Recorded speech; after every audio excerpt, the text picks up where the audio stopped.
Today, I'll show you how to connect a domain name in Hostinger step by step so you know exactly what to do from the moment you land on their site to the moment you've secured your domain.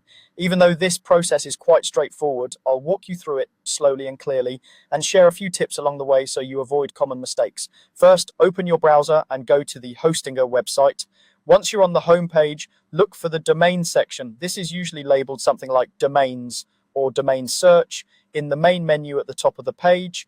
Go ahead and click on that to open the domain search tool. This is where you'll check if the name you want is available and ready to be connected to your hosting. In the domain search box, type the domain name you want to connect. Take a moment to think about the exact spelling, the extension you want, and how it will look when people type it in. For example, decide whether you want a .com, .net, .org, or a country-specific extension. Try to keep the name simple, easy to remember, and easy to spell. Once you've entered your desired domain name, click the search or check button. Hostinger will now search its database and show you whether that domain is available. If the domain you entered is available, you'll see a confirmation with an option to add it to your cart or continue to check out.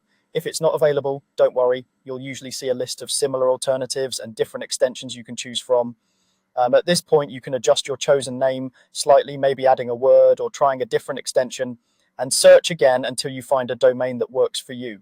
When you've found the domain name you're happy with, go ahead and select it, then proceed to buy it. This typically means adding it to your cart and clicking through to the checkout page.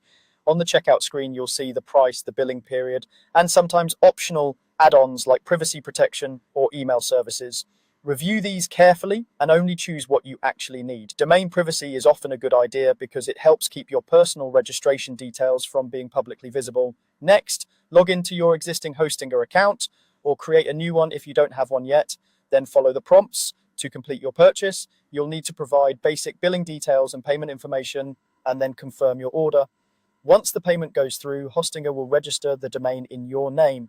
After your purchase is complete, you'll see your new domain listed in your Hostinger control panel under the domain section. From here, you can begin the process of connecting it to your hosting plan, setting DNS records, or assigning it to a specific website inside your account. That's all there is to it. You've gone from searching for a domain to checking its availability to buying it directly through Hostinger. Now you're ready to move on to the next steps of building and launching your website under your brand new domain name.